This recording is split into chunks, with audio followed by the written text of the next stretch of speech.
अस्सलाम वालेकुम viewers, I am Hina Mahjabeen. I hope you all will be fine. आज मैं आपके साथ शेयर करने वाली हूँ इको 402 माइक्रो इकोनॉमिक्स की असाइनमेंट नंबर 1 का आइडिया सोल्यूशन, जिसकी लास्ट डेट है 7 मई। But today's idea solution share करने से पहले अगर आप मेरे चैनल पर न्यू हैं दैन प्लीज़ मेरे चैनल को सब्सक्राइब कर दीजिएगा और बेल आइकन को क्लिक करना मत भूलिएगा ताकि upcoming lectures, different assignments, quizzes and papers के नोटिफिकेशंस आप तक पहुँच जाएँ। लाइक भी कीजिएगा, शेयर भी कीजिएगा। ओके जी, let's start from today's assignment that is of eco 402। Case given है, ये खुद आप लोग पढ़ लीजिएगा। अच्छा, यहाँ पर आपके पास इक्वेशन गिवन है डिमांड फॉर रेजिडेंशियल प्रॉपर्टी की, यानी डिमांड की इक्वेशन गिवन है और सप्लाई ऑफ रेजिडेंशियल प्रॉपर्टी की गिवन है। तो यहाँ पर बताया क्यू डी क्या है और क्यू एस क्या है। ठीक है, क्वांटिटी डिमांडेड और क्वांटिटी सप्लाइड। और यहाँ पर प्राइस क्या है, पी प्राइस पर मरला है, यहाँ पर पाकिस्तानी रुपीस यानी आरएस में है। ठीक है, तो यहाँ पर हमारे पास प्राइस आ गई। अब आपने करना क्या है, फर्स्ट ऑफ ऑल रिक्वायरमेंट है कि using demand and supply equation, यानी ये दोनों इक्वेशन को यूज़ करते हुए आपने कैलकुलेट करना है equilibrium price and quantity of residential property of a newly establish housing society. यानी इन दोनों इक्वेशंस को यूज़ करते हुए आपने क्या करना है, equilibrium price and quantity find करनी है। उसके बाद हमारा क्या है, ये फाइंड करने के बाद आपने ग्राफिकली इलस्ट्रेट करना है impact of an increase in consumers price. क्या फ़र्क पड़ेगा कि अगर कंज्यूमर की प्राइस बढ़ा दी जाए ऑन डिमांड कर्व पर, क्या फ़र्क पड़ेगा, इम्पैक्ट क्या आएगा, असर क्या पड़ेगा equilibrium price and equilibrium quantity और रेजिडेंशियल प्रॉपर्टी। यानी ये जो इक्विलिब्रियम प्राइस और क्वांटिटी फाइंड की है इस पर नेक्स्ट आपने क्या करना है, ये जो डेटा गिवन है इस डेटा के लिए आपने क्या करना है, कैलकुलेट करनी है price elasticity of supply of residential property. अगर तो प्राइस इंक्रीज़ हो जाती है उसकी 35,000 से 95,000 के अराउंड, तो यहाँ पर इसको इंटरप्रेट भी करना है कि बताना है कि ये रिज़ल्ट क्या शो कर रहा है। तो फर्स्ट ऑफ ऑल हम अपने फर्स्ट क्वेश्चन की तरफ चलते हैं जिसमें हमने फाइंड करना है इक्विलिब्रियम प्राइस एंड क्वांटिटी। तो इसके लिए मैं आप लोगों को हैंडआउट्स दिखा देती हूँ। पेज नंबर हमारा बन रहा है 17।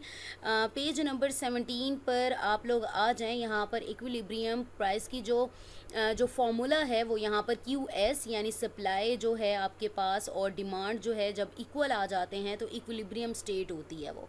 ठीक है, तो इक्विलिब्रियम प्राइस और क्वांटिटी की बात हो रही है। तो यहाँ पर हमें असाइनमेंट में ऑलरेडी बताया गया है कि यहाँ पर आपके पास क्या है, देखें क्वांटिटी डिमांडेड है यहाँ पर और यहाँ पर क्वांटिटी सप्लाइड है।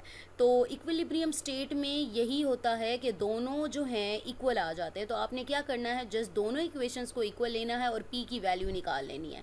ठीक है, पी की वैल्यू निकालने के बाद देन आपने क्या करना है, दोनों में से किसी भी इक्वेशन में, ये आपकी एग्जांपल जो है पेज नंबर 17 पर ये हेल्पफुल होगी आप लोगों की ये क्वेश्चन नंबर 1 करने में। ठीक है, तो यहाँ पर बल्कि क्वेश्चन नंबर 1 भी हो जाएगा, पार्ट नंबर 1 भी हो जाएगा और 3 भी हो जाएगा। ठीक है, तो यहाँ पर आपने क्या करना है, यानी दोनों इक्वेशंस गिवन हैं आप लोगों को, आपने दोनों को इक्वल सेम इसी वे में लेना है और पी की वैल्यू फाइंड कर लेनी है। जब पी की वैल्यू आ जाएगी तो उसमें से आपने इन दोनों में से किसी भी इक्वेशन में आपने क्या करना है कि वैल्यू पुट कर देनी है पी की, तो आपके पास आंसर निकल आएगा। आप दोनों में से किसी भी इक्वेशन में पुट करेंगे तो आपके पास आंसर सेम आएगा, क्वांटिटी निकल आएगी। ठीक है, क्वांटिटी के बाद फिर आपने डिमांडेड, हमने सप्लाई फाइंड करनी है। चलिए मैं पहले आपको इसका सोल्यूशन दिखा देती हूँ। सोल्यूशन में आपने क्या करना है, इक्विलिब्रियम प्राइस के लिए आपने इक्वल लेना है। हमारे पास दोनों इक्वेशंस गिवन थी। ठीक है, मैंने दोनों को इक्वल लिया है और यहाँ पर क्या है, पी वाली वैल्यूज़ पी वाली में ऐड और सब्ट्रैक्ट कर देते हैं, माइनस में है तो इधर आकर प्लस हो जाएगा। और यहाँ पर प्लस में है 100,000 तो यहाँ आकर माइनस हो जाएगा। प्लस माइनस करें आपके पास 600,000 आता है और डिवाइडेड बाय 16 करें तो आपके पास ये वैल्यू आ जाती है। ठीक है, अब आपको मैंने क्या कहा कि दोनों में से किसी भी इक्वेशन में आप इसको पुट कर दें। मैंने दोनों इक्वेशंस का ही राइट कर दिया है कि जैसे ये फर्स्ट इक्वेशन मेरे पास गिवन थी ये वाली। ठीक है, सपोज करो ये इक्वेशन गिवन है तो जस्ट यहाँ पर पी की वैल्यू जो मेरे पास आई है 37,500, तो वो पुट करके आंसर निकालूंगी क्वान्टिटी का। ठीक है, तब भी वही आएगा। या फिर आप ये वाला 700,000 वाली में आप जो है वैल्यू आई है आपके पास पी की, वो वैल्यू ऐड करके यानी राइट करके मल्टीप्लाई करके आंसर आएगा और प्लस करके आप लोग आंसर निकाल सकते हो। सेम यहाँ पर भी यही काम आप लोगों ने करना है। तो ये तो हमारे पास निकल आया क्यू डी और क्यू एस का। अब इसमें से क्या हो गया, हमारे पास आ गया इक्विलिब्रियम जो प्राइस है हमारे पास आ गई पर मरला, तो ये वाली प्राइस आ गई। ठीक है, नेक्स्ट हमारा जो क्वेश्चन है पर प्लॉट। अच्छा, अब दूसरा हमने करना था ग्राफ वाला। ग्राफ वाले से पहले मैं आप लोगों को जो क्वेश्चन है वो दिखा देती हूँ। उससे थर्ड क्वेश्चन की तरफ चलते हैं। मैं सेकंड वाला जो क्वेश्चन है वो आपको ग्राफ वाला बाद में, क्योंकि दूसरे पेज पर है, हैंडआउट से दिखाना है। सेम इसी तरह से आपने यहाँ पर आपके हैंडआउट्स में एक फार्मूला गिवन है, price elasticity of supply find करनी है आपने, ठीक है। तो उसका फॉर्मूला क्या है, यहाँ पर आ जाओ। यहाँ डिमांड की है और यहाँ सप्लाई का है। तो ये सप्लाई के लिए आप लोगों ने क्या करना है, ये वाला फॉर्मूला अप्लाई करना है। ई एस यानी सप्लाई, और ये प्राइस को फाइंड करा। ये पी आपके पास क्या आ जाएगी, प्राइस है। क्यू क्वांटिटी आ गई, और ये आप इसका जो चेंज है डेल्टा चेंज को करता है, यानी सप्लाई जो चेंज हुई है और आपकी जो प्राइसेस चेंज हुई हैं वो उसको रिप्रेजेंट कर रहा है। अब इसको कैसे फाइंड करना है, नाउ लेट्स सी। यहाँ पर हम आ जाते हैं यहाँ पर, ठीक है। अब आपने फॉर्मूला लगा लिया, तो मैं वो टेबल आप लोगों को दिखा देती हूँ। टेबल में क्या था, यहाँ पर हमें, और इसको ये ऐसे कर लेते हैं।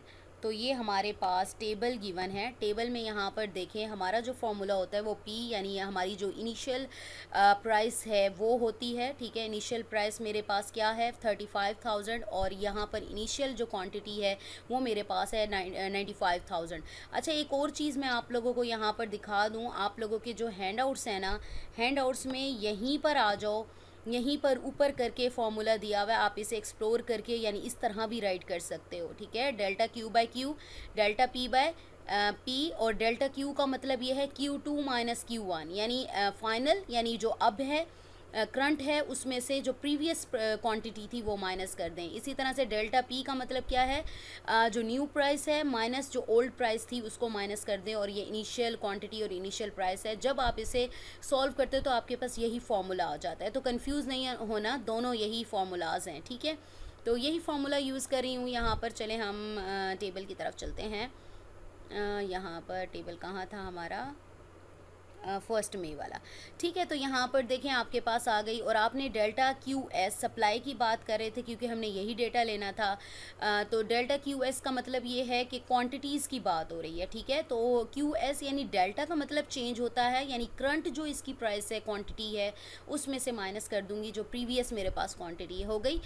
डेल्टा पी का मतलब यह है यानी उसका चेंज, प्राइस का चेंज। तो आप क्या करेंगे, जो फाइनल आपके पास प्राइस है उसमें से माइनस कर देंगे जो प्रीवियस जो प्राइस थी वो, यानी चेंज जो आया है वो निकालना है, ठीक है। चेंज को रिप्रेजेंट करता है डेल्टा। अब यहाँ पर आपने इन दोनों को माइनस करें, ठीक है। ये 10,000 आएगा, इसको माइनस करें 5,000 आएगा, दोनों को डिवाइड करें आपके पास 2 आता है, मल्टीप्लाई करें तो आपके पास क्या आता है, यहाँ पर आ जाता है 0.73684, ठीक है। इंटरप्रिटेशन में क्या होगा कि इंटरप्रेट किस तरह से करना है, हमारे पास जो इलास्टिसिटी निकली है रेजिडेंशियल प्रॉपर्टी की वो निकली है 0.7368।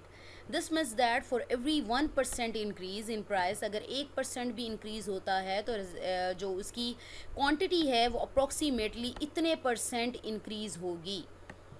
या कह सकते हैं the supply of residential property is relatively inelastic, क्योंकि थोड़ा सा चेंज आया है, indicating that suppliers are not very responsive to changes in price. तो ये हमारे पास आ गया, ठीक है।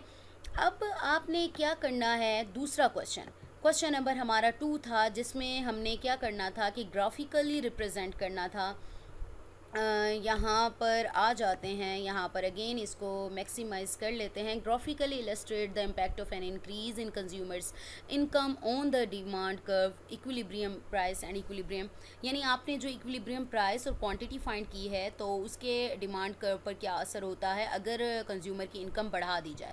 इसके लिए आ जाओ पेज नंबर 47 था, आई थिंक 43 था शायद। चलें हम देख लेते हैं यहाँ पर 43। अच्छा जी, कैलकुलेशंस वगैरह आप लोगों ने खुद करके देख लेनी है, ठीक है। तो ये देख लीजिएगा, मैंने कैलकुलेशंस की तो हैं लेकिन आप लोग फिर भी करके देख लीजिएगा।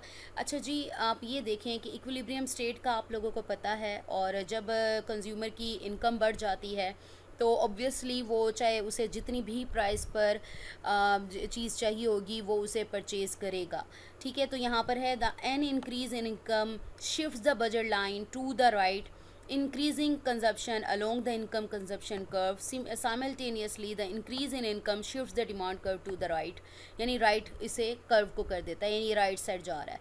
अब यहाँ पर ये जो ग्राफ बना हुआ है ना, ये बना हुआ है फिक्स्ड प्राइसेस के लिए। तो ठीक है, फिक्स्ड प्राइसेस के लिए इसी टाइप का ही कुछ ग्राफ बनेगा, लेकिन हमारी प्राइस ये नहीं है। हमने कहा इक्विलिब्रियम है, यानी एक प्राइस है उस पर। अब ये इक्विलिब्रियम प्राइस और क्वांटिटी में ये होगा कि प्राइस अगर बढ़ भी रही है तो उसकी तो इनकम बढ़ी हुई है, वो तो किसी भी प्राइस पर परचेज़ करने के लिए तैयार होगा। तो मैंने ये ग्राफ रफली एक ग्राफ बनाया है, आप इसको फिर भी देख लीजिएगा, जो इससे मिलता जुलता ही है। यहाँ पर मैंने जो ग्राफ बनाया है आप इसको देख लीजिएगा, फिर भी खुद भी आप लोगों ने लेक्चर सुने हैं, आप इसको कर सकते हो। यहाँ पर ग्राफ क्या है, सपोज़ करो कि क्वांटिटी 1 और 2, आप यहाँ पर क्वांटिटीज़ भी राइट कर सकते हो। सपोज़ करो क्वांटिटी 1 है क्वांटिटी, और आपने क्या करना है, जो एक्स एक्सिस पर आप क्वांटिटी को रिप्रेजेंट करते हो, वाई एक्सिस पर आप प्राइस को करते हो।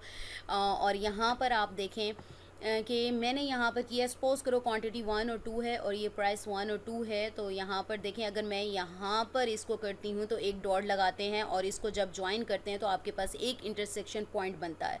सेम इसी तरह से क्वांटिटी 2 को भी इधर तक, प्राइस 2 तक ले जाते हैं। अब ये क्या शो कर रहा है, मैंने जो इंटरप्रिटेशन की है आप लोग अगेन बता रही हूँ, आप अगर नहीं आता तो कर लीजिएगा कि इसी को ही कर लीजिएगा, क्योंकि ये ऑलमोस्ट मिलता जुलता ही है उससे।